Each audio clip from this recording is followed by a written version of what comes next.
Seorang gadis SMA bernama Jiwoo terlihat menghabiskan waktunya sendirian di kamarnya. Lalu dia terlihat sedikit berolahraga sebelum akhirnya dia bersiap-siap pergi ke sekolah. Dia berjalan dari apartemennya, tapi tiba-tiba dia diikuti oleh sebuah mobil. Seorang pria memanggilnya. Pria itu bertanya, apakah sudah ada kabar dari ayahmu? Tapi Jiwoo pura-pura tak mendengar dan terus berjalan mengacuhkannya. Suruh ayahmu menyerahkan dirinya segera, teriak si pria masih saja keras kepala. Jiwoo hanya bisa berjalan terus menuju sekolahnya mengabaikan teriakan si pria itu. Kehidupan Jiwoo di sekolah ternyata penuh kesulitan. Bangkunya dicoret-coret. Dan ketika para siswa sekelas berdatangan, Jiwoo langsung dikata-katai sebagai anak preman atau anak pecandu obat. Jiwoo hanya bisa diam saja, menahan diri untuk tidak mencari masalah. Jiwoo benar-benar diasingkan di sekolahnya. Bahkan hari itu dia dipanggil oleh wali kelasnya dan memintanya untuk pindah sekolah saja. Banyak laporan dari orang tua murid lain yang tidak ingin ada anak dari pecandu obat yang sekolah di situ karena bisa mempengaruhi anak-anak lain. Kembali ke kelas, Jiwoo mendapati sebuah plastik berisi tepung, tapi para pembuli berteriak kalau itu obat terlarang sambil mereka tertawa-tawa. Jiwoo tak tahan lagi. Ia melempar bungkusan itu pada salah satu pembuli.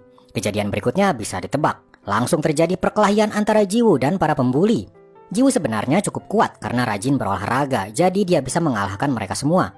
Tapi itu semua membuat situasi jadi lebih buruk. Jiwoo sekarang terlihat sebagai siswa pembuat onar.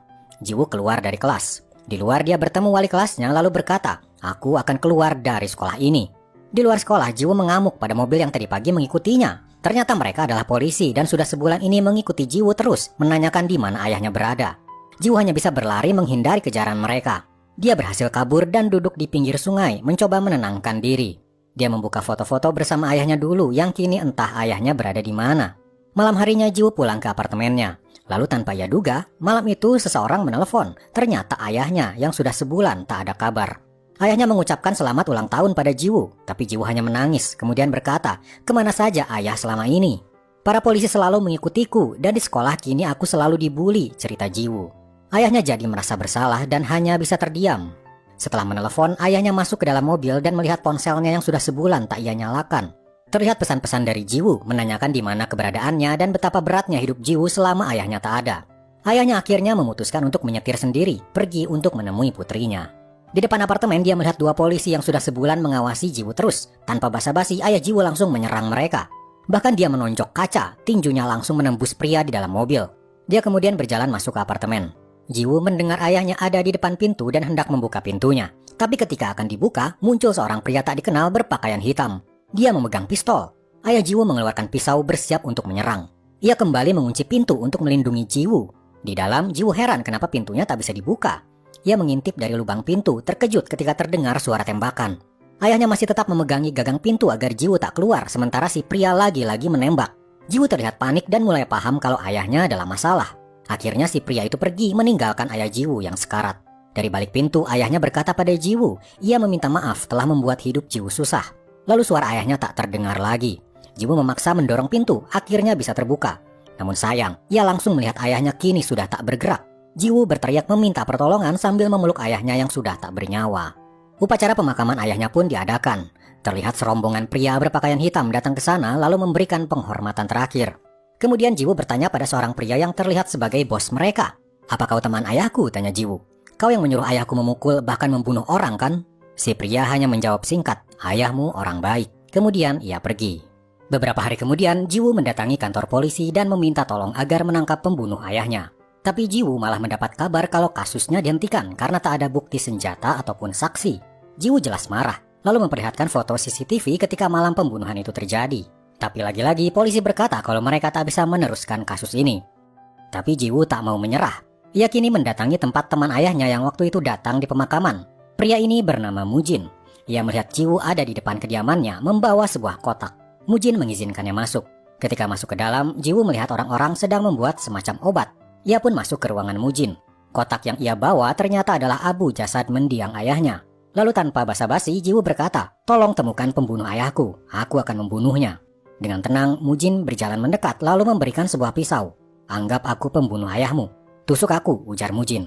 Jiwoo kini ketakutan, ia tak tahu harus berbuat apa. Kemudian Mujin menampar Jiwoo lalu menyuruhnya keluar.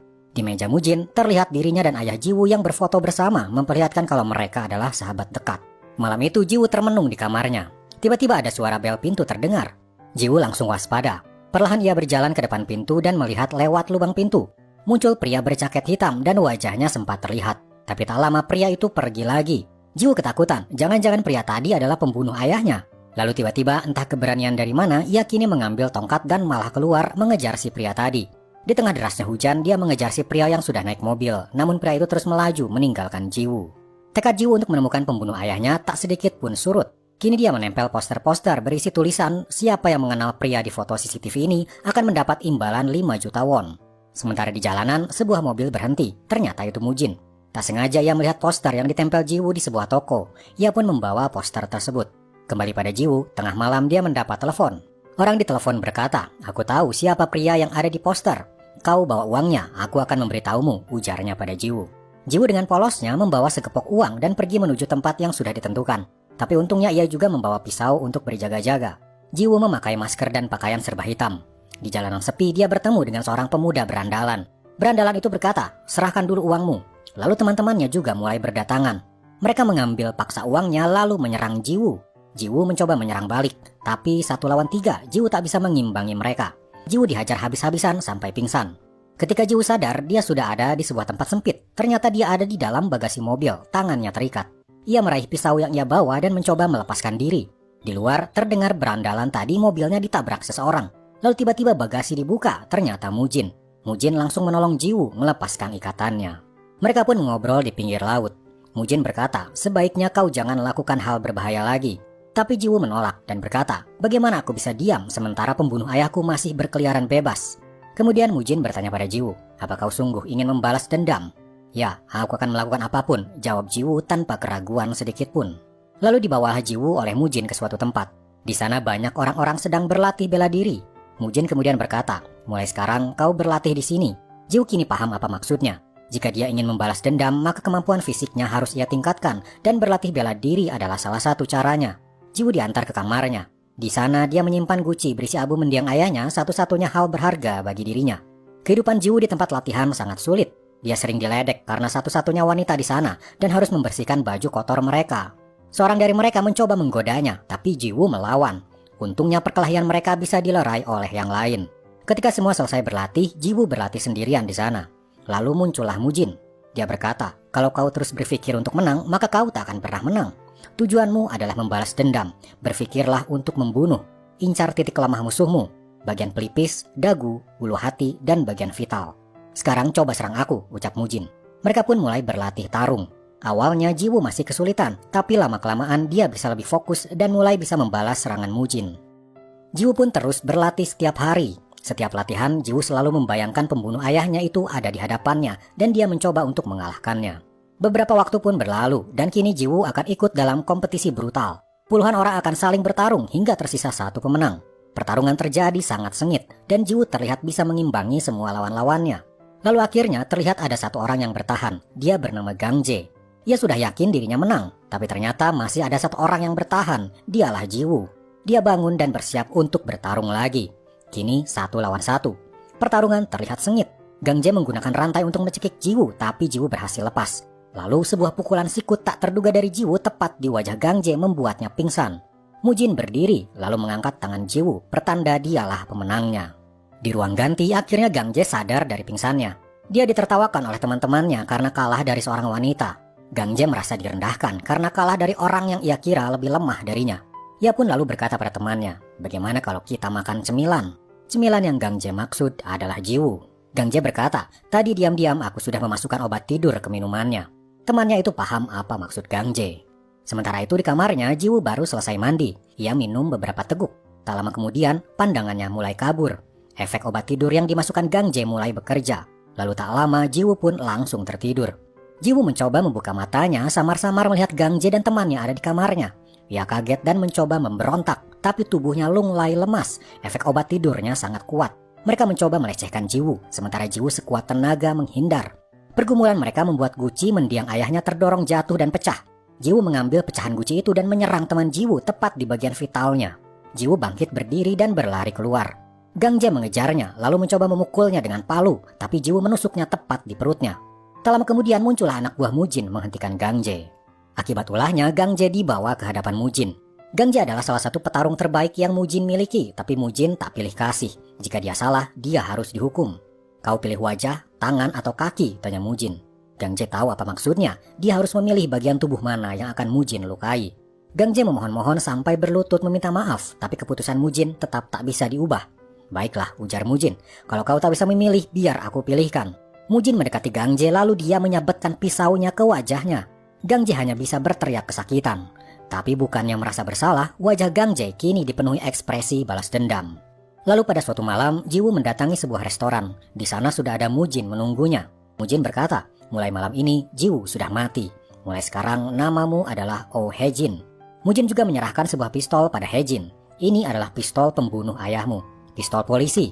Jadi dengan kata lain, pembunuh ayahmu adalah seorang polisi. Aku menemukannya ketika malam pembunuhan terjadi. Mulai malam itu, Hae-jin tak lagi kembali ke tempat latihan. Dia menyiapkan dirinya untuk sesuatu yang lebih tinggi. 3 tahun Hae-jin berlatih. Setelah itu dia juga masuk ke kepolisian menjadi anggota di divisi kejahatan dan kekerasan. Di suatu malam, Hae-jin terlihat sedang memantau sebuah tempat. Di tempat itu diduga bersembunyi seorang penjahat yang sudah lama menjadi target Hae-jin, seorang pelaku kekerasan. Dia pun masuk ke sana mencari tempat persembunyian si penjahat. Sementara di dalam, seorang penjahat yang menjadi target Hae-jin ternyata sedang bertransaksi obat terlarang dengan seorang pria. Kembali pada Hae-jin, di sebuah ruangan dia menemukan seorang wanita tengah mabuk dan hampir tak sadarkan diri. Untungnya Hae-jin datang dan membantunya sadar kembali. Tiba-tiba di sebelah ruangan terdengar percakapan antara target Hae-jin dan seorang pria. Hae-jin langsung memecahkan kaca di sana dan langsung menyerang targetnya. Si pria yang tadi bertransaksi kini terlihat ikut bertarung. Akhirnya Hae-jin berhasil melumpuhkan targetnya dan akan dibawa oleh Hae-jin. Tapi tiba-tiba si pria yang satunya berkata kalau dia adalah targetku. Ternyata pria ini juga adalah polisi bernama Pildo dari divisi obat terlarang. Target Hae-jin ini ternyata juga seorang pengedar dan sudah 6 bulan menjadi target dari divisi obat terlarang. Terlihat Hae-jin dan Pildo sama-sama tak mau kalah. Mereka ingin orang ini dibawa ke divisi mereka masing-masing. Namun akhirnya Hae-jin mengalah karena ada telepon dari atasannya mengizinkannya target itu dibawa oleh Pildo. Sementara itu beralih pada Mujin. Terlihat dia sedang berada di tengah pertempuran para anggota gangster. Dengan tenang dia berjalan mendekati seorang pria. Pria ini adalah rekan bisnis Mujin, tapi dia berkhianat dan ketahuan. Pria ini memohon-mohon agar dirinya dimaafkan. Tapi sifat Mujin yang tak bisa mentolerir kesalahan membuat si pria tetap harus dihukum. Dia dimasukkan ke sebuah mobil. Seseorang di dalam mobil menahannya agar tak kabur, sementara asap tiba-tiba masuk ke dalam. Ternyata asap knalpot mobil masuk semua ke dalam membuat si pria kehabisan udara. Begitulah cara Mujin melenyapkan si pria yang berkhianat padanya. Kembali pada Hae-jin, kini dia pergi ke kantor polisi divisi obat terlarang. Ternyata dia dipindah tugaskan ke bagian ini mulai sekarang. Seorang pria muncul. Tiba-tiba Hae-jin teringat wajahnya. Itu adalah wajah yang ia lihat di lubang pintu beberapa hari setelah kematian ayahnya dulu. Dia adalah kapten di divisi obat terlarang yang artinya akan menjadi atasan Hae-jin mulai hari ini. Setelah dari sana, malam harinya Hae-jin bertemu dengan Mujin. Hae-jin bercerita kalau dirinya kini masuk ke divisi obat terlarang. Di divisi inilah kemungkinan polisi yang membunuh ayah Hae-jin berada. Beralih ke kantor polisi, pria yang kemarin ditangkap kini sedang diinterogasi oleh Pildo. Pildo bertanya siapa bos si pria, tapi dia tak mau mengatakannya. Sebagai gantinya, dia akan memberi info lain. Dia punya info adanya obat terlarang jenis terbaru yang akan beredar di Korea. Obat itu berwarna hitam berbentuk bulat kecil. Dan sekarang obat itu ada pada Mango. Pildo sudah tahu siapa Mango, karena sudah beberapa kali bertemu dengannya. Pildo menuju ruangan lain, tapi dia bertemu dengan Hae-jin. Dia belum tahu kalau Hae-jin mulai sekarang sudah dipindah tugaskan ke divisi obat terlarang, bahkan kini menjadi rekannya. Pildo pun protes pada atasannya yang bernama Giho, kalau dirinya tak akan cocok berpartner dengan Hae-jin. Tapi Giho sudah memutuskan kalau Hae-jin akan bekerja di sini, dan Pildo mau tak mau harus menerimanya. Tugas pertama Hae-jin hari itu adalah ikut bersama Pildo membawa Mango ke kantor polisi untuk ditanyai perihal obat terlarang jenis baru. Di dalam mobil, Pildo menyuruh Hae-jin untuk membawa Mango keluar, lalu kita akan membawanya. Hae-jin menuruti apa kata Pildo. Ia masuk ke dalam gedung. Ada satu orang penjaga di sana. Hae-jin bertanya di mana Mango berada, tapi penjaga itu tak mau mengatakannya. Hae-jin terpaksa menyerang si penjaga dan melumpuhkannya. Beberapa orang lagi datang. Hae-jin pun segera menghajar semua orang yang ada di sana tanpa terkecuali. Pildo yang menunggu di parkiran merasa Hae-jin terlalu lama. Ia pun segera menyusul ke dalam. Tapi ia kaget ketika melihat orang-orang yang terkapar sehabis dihajar oleh Hae-jin. Dan di sebuah ruangan, Pildo melihat Hae-jin yang sedang mengunci tangan Mango. Pildo segera bertanya pada Mango, "Aku dengar kau punya obat jenis baru, di mana kau simpan?" Mango berkata kalau ia tak tahu apa-apa tentang obat yang dimaksud. Hae-jin tiba-tiba melihat seorang bartender bertingkah mencurigakan, seperti menutupi sesuatu dengan badannya. Ia segera melihat apa yang bartender itu sembunyikan. Hae-jin mengambil sebuah botol kaca dan mengeluarkan isinya. Bulatan kecil berwarna hitam pun keluar. Itulah obat yang Pildo maksud. Karena terbukti memiliki obat terlarang tersebut, Menggo langsung dibawa untuk diperiksa di kepolisian. Sementara Pildo dan Hejin juga kembali untuk menginterogasi Menggo. Di ruang interogasi, Menggo ditanyai, siapa yang memberikan obat ini padamu? Menggo bercerita, dia mendapatkannya dari seorang pria yang kejam. Sementara itu, di sebuah bar, seorang pria berpakaian jaket bulu bermotif sayap datang. Ia sedang memperkenalkan obat buatannya berbentuk bulatan hitam kecil. Obat ini tak meninggalkan jejak di dalam tubuh. Pria ini ternyata adalah Gang Jae. Bekas luka panjang terlihat di wajahnya. Beralih pada Hejin, dia menelpon Mujin dan memberi kabar adanya obat jenis baru tapi belum diketahui siapa pembuat obat tersebut. Beralih di sebuah kediaman mewah, salah satu orang kepercayaan Mujin, seorang wanita, sedang menemui pengedar obat dari Jepang. Ternyata selama ini Mujin memproduksi obat terlarang yang diberi nama Diamond, berbentuk cair berwarna bening. Pengedar dari Jepang itu setuju untuk membeli obat tersebut dari Mujin.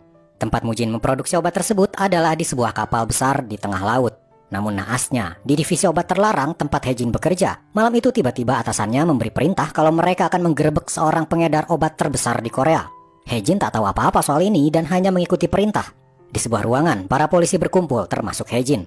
Mereka disuruh untuk menyerahkan ponsel mereka. Setelah itu, Giho mulai memberi instruksi. Target mereka adalah Mujin, seorang pengedar kelas kakap di Korea yang sudah lama menjadi incaran polisi. Hejin melihat gambar di depannya dengan tatapan kosong. Ia tak percaya kalau malam ini dia harus menangkap Mujin, orang yang sudah menyelamatkan hidupnya. Ketika mereka di perjalanan di dalam mobil, Hejin mencoba mengambil ponselnya untuk mengabarkan Mujin, tapi ia takut ketahuan dan mengurungkan niatnya. Mereka kemudian naik ke perahu menuju kapal tempat Mujin memproduksi obat terlarangnya. Para polisi sudah mendapat info kalau malam itu Mujin berada di sebuah kapal tempat obatnya diproduksi. Para polisi berhasil naik ke kapal Mujin dan langsung berpencar untuk mulai menggerebek kapal tersebut. Satu persatu, orang-orang di kapal mulai mereka lumpuhkan tanpa suara. Hejin pun kini terpaksa ikut melumpuhkan para awak kapal di sana agar tidak dicurigai. Beberapa polisi terlihat memasang kamera di badannya agar Giho bisa melihat situasi dan memberi perintah. Kemudian di sebuah tempat, Hejin melihat Mujin ada di bawahnya sedang mengecek para pekerjanya. Sementara itu, Pildo juga melihat Mujin dan ia langsung turun ke bawah. Hejin tak punya waktu lagi, ia harus segera menyelamatkan Mujin. Lalu ketika Pildo hendak menangkap Mujin, tiba-tiba tembakan terdengar dan lampu seketika padam. Itu membuat Mujin punya waktu untuk menghancurkan barang bukti, menjatuhkan bahan kimia agar terbakar. Hejin ikut turun ke bawah dan Mujin sempat melihat Hejin, kemudian ia berlari keluar. Keadaan menjadi kacau. Mujin terlihat berlari menuju ujung kapal lalu ia terjun ke laut menyelamatkan diri. Sementara para polisi kini sibuk memeriksa barang bukti yang mungkin masih tersisa. Giho datang ke kapal itu dan menemukan bekas tembakan yang tadi terjadi. Ia menemukan sebuah pistol. Hejin juga ada di sana, melihat reaksi Giho ketika menemukan pistol itu. Itu adalah pistol yang digunakan ketika pembunuhan ayah Hejin terjadi. Ternyata Hejin sengaja meletakkannya di situ. Sementara itu, Mujin sudah kembali ke markasnya dan dia tampak sangat marah karena kapalnya kini berhasil disita kepolisian. Tapi untung dia berhasil kabur. Taeju sebagai asistennya berkata, kenapa Hejin tidak mengabari kita kalau terjadi penggerebekan? Sepertinya ia mencoba memprovokasi Mujin agar mencurigai Hejin.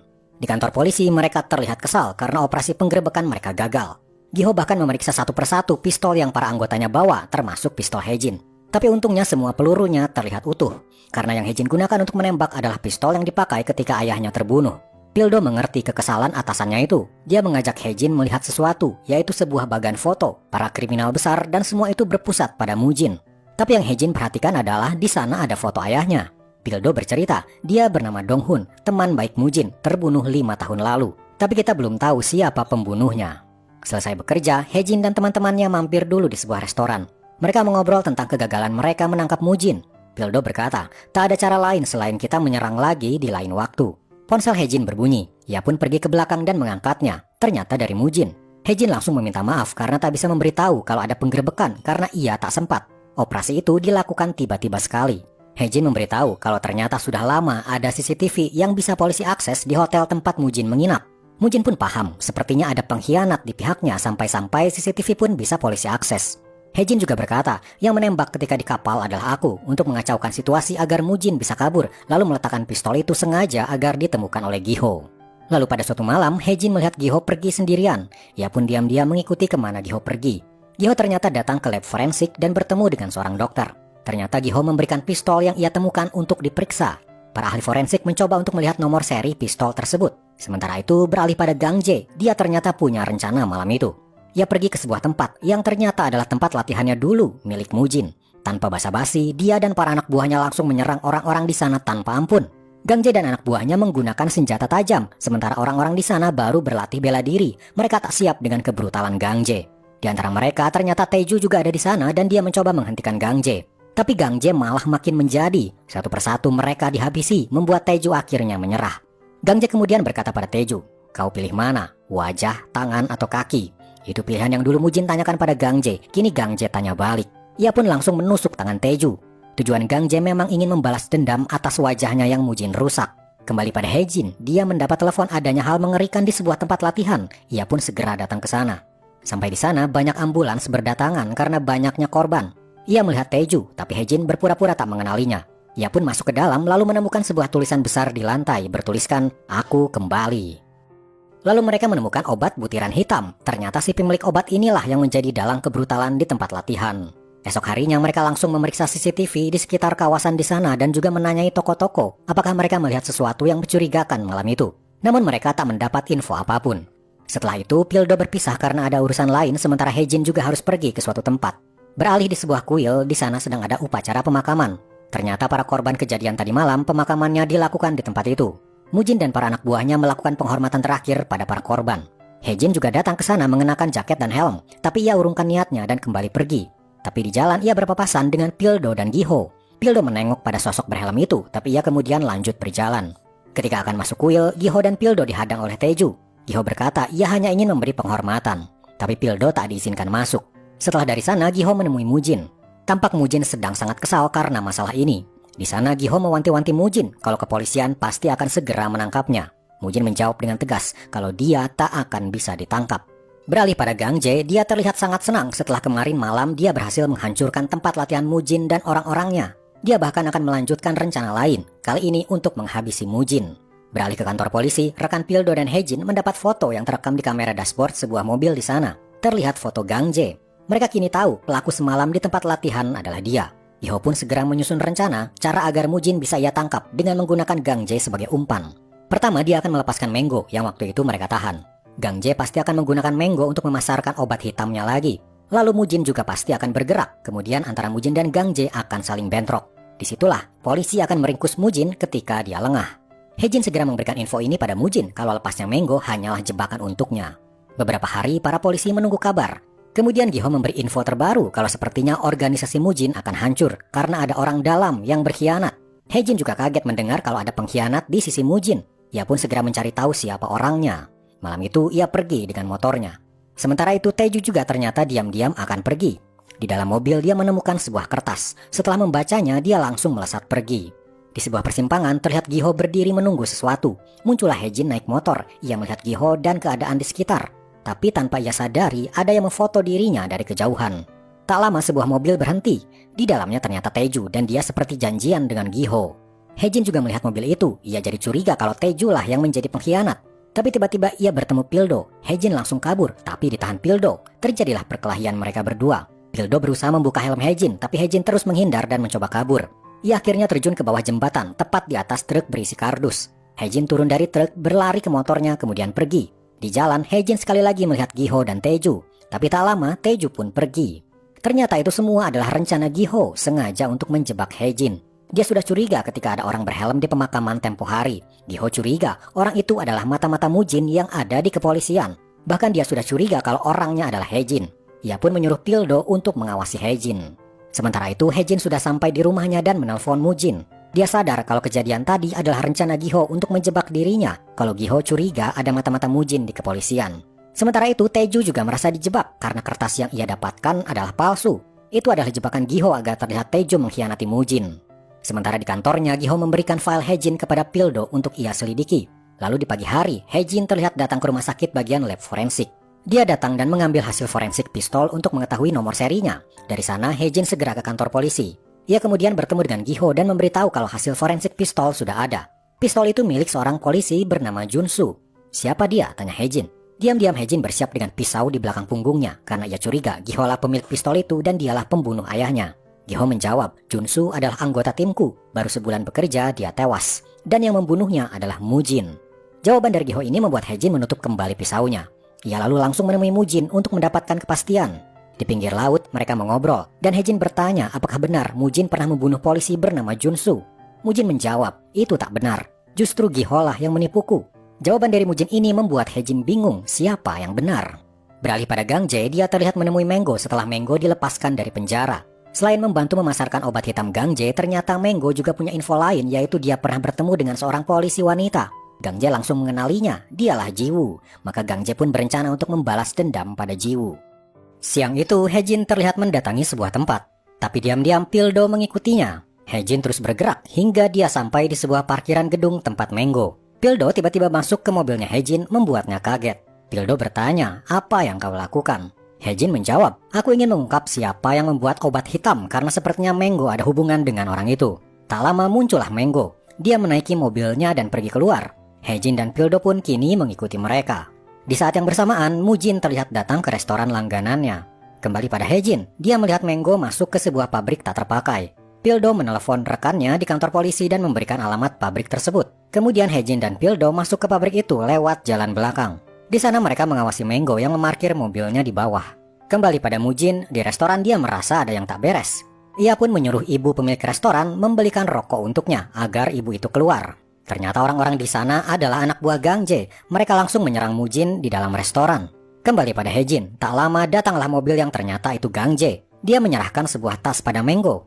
Ketika Menggo pergi, Gang Jae tiba-tiba berbalik dan tatapannya menengok ke arah Hae-jin sambil tertawa. Ternyata Gang Jae sudah tahu Hae-jin ada di sana. Anak buahnya datang menyerang Hae-jin dan Pildo.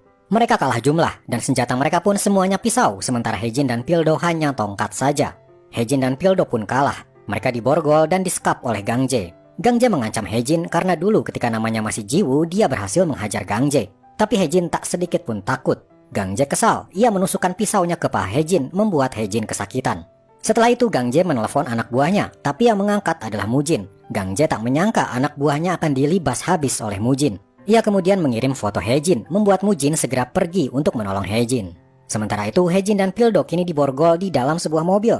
Sebuah mesin berjalan, ternyata mobil itu akan dihancurkan, sementara Hae-jin dan Pildo ada di dalamnya. Gang Jae pun pergi meninggalkan mereka berdua. Hae-jin dan Pildo kini berusaha lepas dari borgol, namun usaha mereka sia-sia. Mobil sudah ada di dalam mesin penghancur dan perlahan mobil itu ringsek di bagian atas. Untungnya itu membuat besi di atap patah dan borgol Hae-jin bisa terlepas. Mobil semakin gepeng dan Hae-jin berusaha keluar untuk menghentikan mesin, tapi ia sulit keluar. Tiba-tiba sebuah mobil masuk dan menabrak mesin itu, seketika semuanya berhenti. Ternyata Mujin datang tepat waktu. Mujin pun langsung kabur karena takut polisi segera datang. Tak lama para polisi muncul dan langsung membantu Hae-jin dan Pildo yang terluka. Mereka segera dibawa ke rumah sakit. Pildo terlihat tak terlalu parah, tapi Hae-jin sampai harus dioperasi. Pildo marah dan ingin segera menangkap Gang Jae karena Hae-jin hampir saja mati akibat ulahnya. Pildo pun kini mencari-cari keberadaan Gang Jae. Selama berhari-hari dia pergi ke banyak tempat, bahkan sampai harus menghadapi para gangster yang diduga tahu di mana Gang Jae berada. Semua itu ia lakukan untuk membalaskan dendam Hae-jin yang sampai saat ini masih dirawat. Beralih pada Hae-jin, di rumah sakit, dalam tidurnya dia bermimpi buruk. Dia berada di pinggir pantai dan melihat ayahnya berjalan menuju tengah laut hingga hampir tenggelam. Ia juga melihat kejadian ketika malam ayahnya terbunuh. Semua mimpi buruk itu membuat Hae-jin panik, lalu ia bangun dalam keadaan ketakutan. Untungnya di sampingnya ada Pildo yang menenangkannya. Ketika Hae-jin mulai tenang, Pildo berkata, "Kau punya dendam pribadi pada Gang Jae kan? Ketika di pabrik waktu itu, aku mendengar kalian saling kenal dan Gang Jae ingin membunuhmu." "Aku juga punya dendam pribadi," ujar Pildo. "Alasanku menjadi polisi adalah karena adikku terbunuh dan aku ingin mencari pelakunya. Tapi sampai hari ini aku tak tahu siapa pelaku itu." Hari itu ternyata Hae-jin sudah diperbolehkan pulang. Pildo pun mengantar Hae-jin untuk bertemu dengan rekan-rekannya dan makan bersama, merayakan kesembuhan Hae-jin. Namun waktu santai bagi Hae-jin tak berlangsung lama, karena malam harinya dia ditelepon oleh Mujin. Hae-jin berkata, "Aku akan memburu Gang Jae." Esok harinya Hae-jin sudah kembali ke kantor untuk bekerja. Tapi pagi itu ia bertemu seseorang yang membuatnya kaget. Dia adalah polisi yang pernah menangani kasus pembunuhan ayahnya. Polisi itu hanya tersenyum karena ketika melihat ID card-nya namanya jadi Hae-jin, bukan lagi Jiwoo. Hae-jin sempat cemas nama sebenarnya akan terbongkar. Tapi tampaknya polisi itu tidak mengatakan apapun tentang diri Hae-jin yang sebenarnya. Sementara itu, Mujin menerima kabar kalau seorang polisi yang bernama Jin-se hari ini bertemu dengan Gi-ho. Mujin ternyata kenal siapa polisi itu. Setelah Jin-se bertemu Gi-ho, ia pun pergi keluar dari kantor. Di luar dia bertemu Hae-jin. Hae-jin berkata, "Kalau kau membongkar identitasku, aku tak akan tinggal diam." Jin-se hanya tersenyum dan berkata, "Tenang saja, tak ada gunanya bagiku memberitahu siapa dirimu sebenarnya." Ternyata malam itu Jin-se bertemu dengan Mujin. Mereka memang sudah saling kenal. Jin-se terbiasa menutupi kasus Mujin dengan imbalan obat terlarang karena ternyata Jin-se adalah seorang pecandu. Tapi malam itu tiba-tiba Jin-se dicekik oleh anak buah Mujin hingga dia tak bisa bernafas. Kemudian Jin-se diceburkan ke laut. Ternyata Mujin ingin melenyapkan siapa saja yang mengetahui identitas Hejin sebenarnya. Lalu pada suatu hari, Mujin mendapat info kalau Gang Jae akan pergi dengan kapal. Mujin pun berencana menghadangnya di pelabuhan. Akan terjadi perang antar gangster, pihak Mujin dan pihak Gang Jae. Namun di suatu siang, Giho mendapat telepon dari orang tak terduga. Gang Jae meneleponnya. Gang Jae berkata, "Aku akan membantumu menangkap Mujin, asalkan kau melepaskanku." Giho pun diberitahu kalau nanti Gang Jae dan Mujin akan bertemu di pelabuhan. Kesempatan ini tak disia-siakan Giho. Di hari yang ditentukan, ia dan para anggota polisi lainnya sudah siap di lokasi. Gang Jae sudah sampai duluan di pelabuhan. Kemudian tak lama Mujin pun tiba juga di sana. Puluhan anggota gangster di dua pihak bersiap bertempur. Dan pertempuran pun terjadi. Pihak polisi masih belum bergerak, mereka menunggu instruksi dari Giho. Lalu Gang Jae terlihat menjauhi keramaian dikejar oleh Mujin. Saat itulah para polisi datang, langsung mengepung para gangster yang sedang bertempur. Mereka langsung dilumpuhkan dan ditahan. Sementara itu, Hejin juga baru sampai di sana. Ia melihat Gang Jae dan Mujin. Di atas besi-besi konstruksi, Gang Jae dan Mujin berkelahi menggunakan pisau mereka. Pildo juga mengejar mereka dan melihat perkelahiannya. Lalu sebuah tusukan dari Gang Jae berhasil menembus perut Mujin. Hejin tiba tepat waktu sebelum Gang Jae menebas Mujin. Ia menodongkan pistolnya pada Gang Jae. Hejin lalu berkata pada Mujin, "Pergilah." Mujin pun kabur dari sana. Ia turun, tapi tiba-tiba Giho menghadangnya. Namun sebuah mobil melaju kencang membuat Giho menghindar. Ternyata itu Taeju langsung menolong Mujin. Mujin pun berhasil kabur. Kembali pada Hejin, ia masih menodongkan pistolnya pada Gang Jae. Gang Jae berteriak, "Aku akan mengungkap semua kebenaran. Kau, Jiwoo." Tembakan dilesatkan. Gang Jae tak sempat menyelesaikan kalimatnya. Hejin terus menembak Gang Jae berkali-kali. Pildo yang melihat kejadian itu hanya bisa mematung. Ia tak percaya Hejin akan menembak mati Gang Jae. Sementara itu, Mujin terlihat kesakitan di dalam mobilnya. Luka-lukanya cukup parah. Di dalam terowongan, mobilnya berhenti dan Mujin keluar. Setelah itu, Taeju naik lagi ke mobil dan meninggalkan Mujin sendirian. Mujin berjalan menyusuri salju, terseok-seok menuju perbukitan. Ketika malam tiba, dia sampai di sebuah kuil. Seorang biksu melihatnya dan langsung menolongnya. Beralih pada Hejin, dia terlihat berhalusinasi. Membunuh Gang Jae dengan tangannya sendiri membuat dirinya merasa sangat bersalah. Dan bayangan Gang Jae seolah hidup kembali dan menyerang dirinya, membuat Hejin dihantui rasa trauma. Suatu malam dia mendengar ada orang di depan rumahnya. Ternyata itu Pildo. Dia datang membawakan Hejin makanan. Pildo pun masuk ke rumah Hejin dan di sana mereka mengobrol. Pildo berkata, "Dulu kau berkata alasanmu menjadi polisi karena kau ingin menangkap seseorang. Jadi Gang Jae lah orangnya ya?" tanya Pildo. Hejin tak menjawabnya. Ia tak bisa bercerita kalau ia sedang mengincar pembunuh ayahnya dan kemungkinan Giho lah si pembunuh itu. Ia hanya berkata dulu Gang Jae pernah berniat melecehkannya karena sebelumnya ia dicekoki obat terlarang. Cerita itu tak sepenuhnya bohong juga, jadi Hejin memutuskan menceritakannya pada Pildo.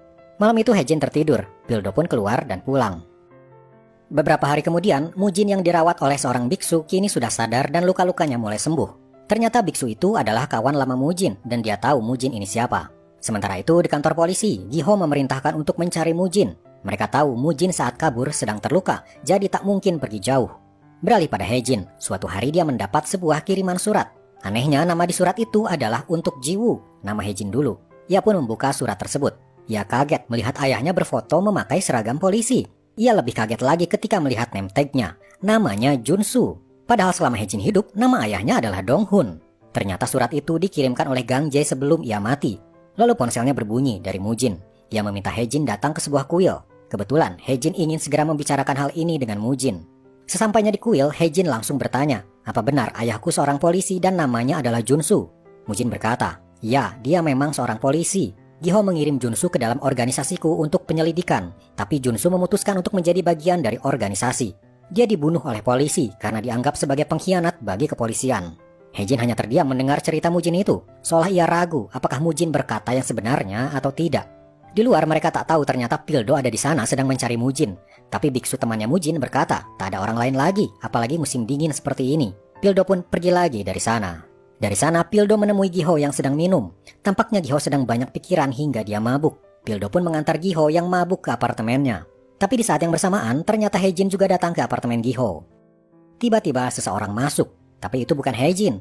Seorang pria berpakaian hitam langsung menyerang Giho. Giho ditusuk tapi berhasil melukai tangan si penyerang. Penyerang itu kabur. Tak lama muncul Hejin ke sana. Ia memegang gagang pintu lalu kaget ketika ada darah menempel. Hejin masuk. Giho menembak mengenai tangan Hejin. Giho mengira penyerang tadi adalah Hejin. Hejin mengarahkan pisaunya lalu bertanya, apa yang terjadi pada ayahku ketika dia dibunuh. Giho lalu sadar, ini adalah tentang Donghun atau Junsu, dan Hejin ini ternyata adalah anaknya yang bernama Jiwoo. Jiwoo, Mujin itu iblis, ujar Giho tiba-tiba menangis. Dari luar ternyata Pildo kembali lagi karena mendengar suara tembakan. Hejin buru-buru kabur lewat jendela, turun dengan tali. Tapi sebelum kabur, Giho memberi tas ransel padanya. Hejin membukanya di dalam mobil. Di dalamnya ada kertas berisi laporan ayah Hejin untuk kepolisian. Ternyata saat itu Mujin menganggap Junsu atau Donghun sudah menjadi sahabatnya dan masuk organisasi. Tapi suatu hari Mujin menemukan sebuah mesin tik dan di dalamnya ada laporan untuk kepolisian. Ternyata Junsu hanyalah berpura-pura masuk organisasi Mujin dan masih mengirim laporan terbaru untuk kepolisian. Ada juga bukti surat pemakaman ayah Hejin, yang mengurusnya adalah Giho. Itu artinya ayah Hejin sampai mati adalah sebagai anggota polisi, bukan anggota organisasi Mujin. Hejin langsung pergi dengan mobilnya. Ia menyetir sambil menangis. Ia seperti dikhianati oleh Mujin. Awalnya ia yakin kalau Giho adalah pembunuh ayahnya dan Mujin adalah penyelamatnya. Tapi kini faktanya terbalik. Mujinlah yang membunuh ayah Hejin. Mujin yang ia anggap sebagai penyelamat hidupnya adalah pembunuh ayahnya. Tiba-tiba Hejin berhenti di jalan dan ia muntah. Semua kenyataan ini tak sanggup ia terima. Selama bertahun-tahun ia berlatih untuk membunuh, ternyata targetnya orang yang salah. Bukan kepolisian atau Giho. Target sebenarnya yang harus Hejin bunuh adalah Mujin. Setelah mulai tenang, Hejin kini datang ke rumah sakit. Giho ternyata dirawat dan memerlukan operasi akibat luka-lukanya. Hejin baru sadar, darah menetes dari tangannya luka akibat tertembak oleh Giho di apartemennya. Sementara itu Mujin mendapat telepon dari Taeju kalau dia gagal membunuh Giho.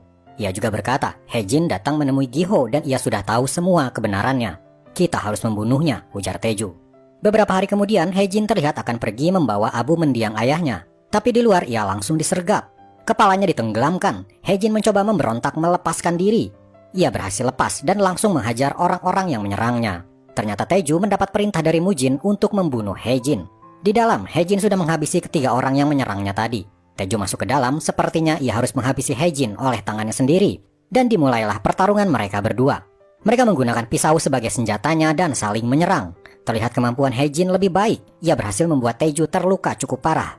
Hejin menancapkan pisau di leher Taeju berusaha untuk menghabisinya. Hingga akhirnya ia pun berhasil mengalahkan Taeju. Sementara itu di kantor polisi, Pildo dan rekan-rekannya terlihat baru saja keluar. Tiba-tiba di luar muncul sebuah mobil. Mujin turun dari mobil itu membuat semua orang tercengang. Mereka tak menyangka Mujin akan datang. Mujin langsung dibawa ke ruang interogasi. Ia pun ditanyai soal kematian Gang Jae. Pildo berkata, kami menemukan pisaumu di TKP saat Gang Jae terbunuh. Apa kau yang melakukannya? Sebenarnya Pildo tahu kalau Hejin lah yang membunuh Gang Jae, tapi pihak kepolisian tak menemukan buktinya. Yang ada hanya pisau Mujin. Mujin tak menjawab pertanyaan tersebut. Di luar, seorang wanita terlihat masuk ke ruang interogasi. Dia adalah asisten Mujin bernama Suyon dan kini bertindak sebagai penasehat hukum Mujin. Sementara di luar, Hejin terlihat baru sampai di kantor polisi. Ia segera masuk ke ruang interogasi dan menanyai Mujin. Kenapa kau menyerahkan diri? Tanya Hejin. Aku di sini untuk membuktikan kalau aku tak bersalah, jawab Mujin. Kami menemukan pisaumu di TKP saat Gang Jae terbunuh. Kami tak butuh pengakuanmu. Semua bukti ini mengarah padamu dan hanya menunggu waktu kau akan ditahan, ujar Hejin pada Mujin. Setelah itu Hejin keluar dan pergi ke suatu tempat. Ternyata ia pergi ke ruang barang bukti. Di sana ia meminta barang bukti pisau Mujin yang dipakai untuk menusuk Gang Jae. Setelah mendapatkannya, ternyata dia menelpon Mujin. Ia berkata, barang bukti akan kumusnahkan. Kau bisa bebas sekarang. Ternyata Hejin ingin Mujin tak dipenjara. Tapi apa sebabnya? Sementara itu, rekan polisi lain sedang menyelidiki CCTV di sekitar apartemen Giho. Mereka menemukan sebuah mobil terlihat mencurigakan. Setelah diselidiki, ternyata mobil itu milik Hejin. Bahkan terlihat di sebuah CCTV, Hejin kabur dari apartemen Giho tepat setelah Giho diserang. Pildo dan yang lainnya segera mencari Hejin. Bahkan pengeras suara mengumumkan siapapun yang melihat Hejin harus segera menghentikannya. Hejin kini menjadi buronan polisi.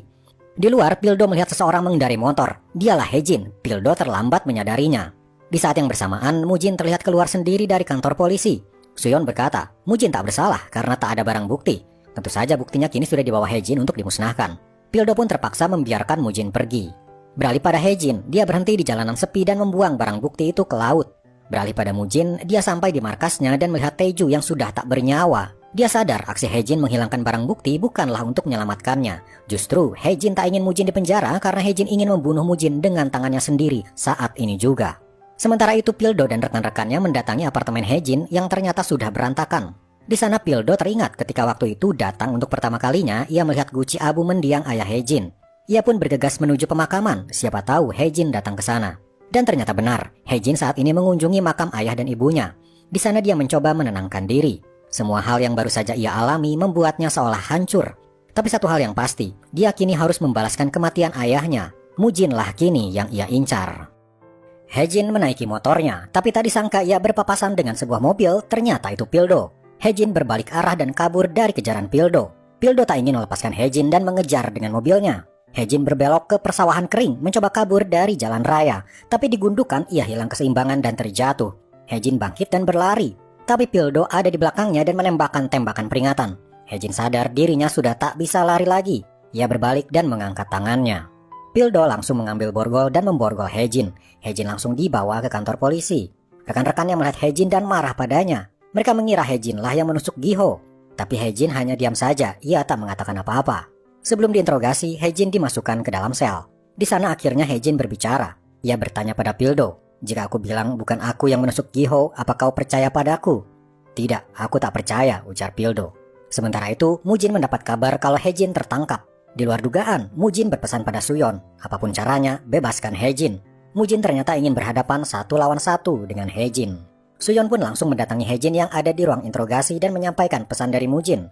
Setelah itu, Suyon berkata pada Pildo, Hejin sedang terluka. Ia meminta agar Hejin dirawat di rumah sakit. Awalnya Pildo ragu, tapi Hejin memang sedang terluka akibat insiden di apartemen Giho dan akibat pengejaran kemarin. Maka akhirnya Hejin pun dibawa ke rumah sakit, dikawal oleh beberapa polisi termasuk Pildo. Di markasnya, Mujin mendapat telepon kalau Hejin sedang dibawa ke rumah sakit. Ia segera memerintahkan anak buahnya untuk bergerak. Sesampainya di rumah sakit, Hejin langsung dirawat luka-lukanya. Pildo tiba-tiba mendapat telepon. Ternyata dari Giho, dia sudah siuman. Ia segera pergi ke kamar Giho. Kembali pada Hejin, lukanya sedang dijahit oleh suster. Tiba-tiba Hejin mengenal seorang dari suster di situ, wanita yang pernah ia selamatkan ketika wanita itu hampir overdosis karena obat. Beralih pada Pildo, ia kini ada di kamar Giho. Giho langsung menceritakan semuanya kalau sebenarnya Hejin adalah Jiwoo, anak dari Junsu, polisi yang mati dibunuh Mujin. Kembali pada Hejin, ia terlihat mencoba membuka borgol dengan alat operasi yang ada. Kebetulan suster di sana sedang menelpon. Lalu datang suster yang Hejin kenal. Ia tiba-tiba memberikan kunci mobil dan berkata, "Pergilah, mobilnya ada di parkiran basement." Tapi para polisi langsung masuk menghadang. Hejin terpaksa harus menghadapi mereka dan melumpuhkan mereka. Hejin pun kabur menuju basement. Pildo diberitahu kalau Hejin kabur dan langsung berlari untuk mengejarnya. Di basement, Hejin mencari-cari di mana mobilnya berada. Akhirnya dia menemukannya dan naik. Tapi Pildo muncul dan menghadangnya. Pildo tahu Hejin akan pergi untuk membunuh Mujin, maka dari itu ia melarangnya. Pildo memborgol tangannya dan tangan Hejin. Tapi Hejin berkata, "Aku sudah merelakan masa depanku untuk menangkap pembunuh ayahku. Tapi aku malah ditipu dan kini aku jadi pembunuh. Aku akan menyelesaikan ini semua," ujar Hejin. Tapi tiba-tiba muncul gerombolan anak buah Mujin. Mereka berdua masih terborgol, lalu masuk ke dalam mobil dan kabur. Mereka berkendara hingga larut malam. Hingga akhirnya Pildo menghentikan mobilnya, ternyata mereka pergi ke pantai. Di sana ada sebuah penginapan milik teman Pildo, lalu mereka pun masuk ke dalam. Kondisi Hejin yang tadi penuh amarah kini sudah mulai tenang. Pildo pun membantu merawat luka-luka Hejin. Pildo berkata, "Ketika adikku terbunuh, setiap hari aku membawa pisau kalau aku bertemu dengan pembunuh adikku. Tapi pada akhirnya itu hanya menyakiti diriku sendiri dan itu menghancurkanku. Kau jangan hancur sepertiku," ujar Pildo pada Hejin.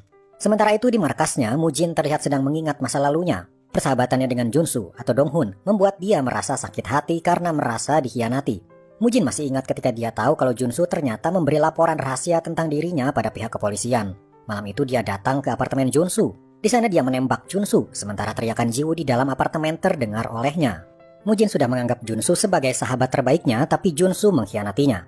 Dan kini anaknya Jiwoo atau Hejin akan datang untuk membalaskan dendam ayahnya. Dia akhirnya memutuskan untuk menghadapi Hejin apapun resikonya. Mujin mengambil pistol dari brankas dan pergi mencari Hejin. Sementara itu pagi harinya Hejin dan Pildo mendatangi kantor polisi. Ketika hampir sampai, tiba-tiba seorang pengendara motor berhenti di samping mobil mereka. Dia mengeluarkan pistol dan tanpa diduga Pildo ditembak tepat di dahinya. Pildo langsung tewas meninggalkan Hejin yang terpaku. Hejin akhirnya bisa bergerak dan langsung keluar dari mobil. Amarahnya memuncak. Dia membawa pistol dan datang ke markas Mujin. Tapi di sana dia dihadang oleh para anak buah Mujin. Dia pun harus melumpuhkan mereka semua terlebih dulu sebelum bertemu dengan Mujin. Hejin berlari dan segera masuk lift. Ia terlihat membuang peluru di pistolnya, hanya menyisakan satu saja, itu peluru untuk Mujin. Tapi di depan pintu ruangan Mujin, seorang pengawal yang ahli bela diri menghalangi Hejin. Hejin terpaksa harus berhadapan dengannya. Kemampuannya sangat hebat, membuat Hejin kewalahan. Hejin terpaksa menembaknya. Peluru untuk Mujin ia pakai untuk membunuh lawannya itu. Ia pun masuk ke dalam ruangan Mujin. Di sana Mujin sudah bersiap dengan pistolnya. Tapi dia meletakkannya lagi. Di lantai Hejin melihat foto ayahnya dan Mujin terlihat sangat akrab. Hae-jin tak sudi ayahnya dekat dengan Mujin dan merobek bagian Mujin. Lalu dia mengikatkan pisau ke tangannya, memastikan kalau pisaunya tak akan terlepas. Hae-jin benar-benar sudah bertekad untuk membunuh Mujin. Perkelahian pun terjadi.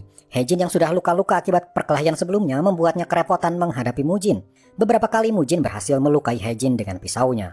Bahkan sebuah tusukan di perut membuat Hae-jin terluka cukup parah. Hae-jin semakin babak belur, luka-lukanya ada di sekujur tubuhnya. Ia bahkan harus berpegangan pada Mujin untuk bangun. Mujin mengangkat pisaunya untuk membunuh Hae-jin, tapi Hae-jin memegang tangannya dan membelokkannya ke perut Mujin. Mujin bangkit sambil mengambil pistol Hae-jin. Ia tarik pelatuknya, tapi ternyata pelurunya habis. Hae-jin langsung menyerang. Tusukan tepat di dada Mujin membuat matanya terbelalak. Lalu hanya dalam hitungan detik nyawa Mujin melayang. Hae-jin berhasil membalaskan dendam ayahnya. Ia pun berjalan masuk ke dalam lift keluar dari sana. Di jalan, Hae-jin terhuyung-huyung mencoba untuk tetap sadar. Kejadian itu pun kini sudah berlalu. Kini Hae-jin sudah kembali pulih dan kini sedang berada di pemakaman ayah dan ibunya. Dari sana ia juga mengunjungi makam Pildo, satu-satunya orang yang mengerti dirinya. Namun sayang, Pildo juga kini sudah meninggal. Dan film pun selesai. Nah itulah guys, seluruh alur cerita dari drama My Name. Film yang penuh dengan adegan action dan plot twist yang tak terduga membuat drama ini seru untuk ditonton. Gimana menurut kalian? Terima kasih untuk kalian yang selalu menonton sampai akhir ya. Kalau kalian suka dengan video ini, silakan like dan subscribe supaya admin semangat menyajikan video alur cerita berikutnya yang gak kalah serunya. Oke, sampai sini dulu video kali ini. Sampai jumpa di video berikutnya.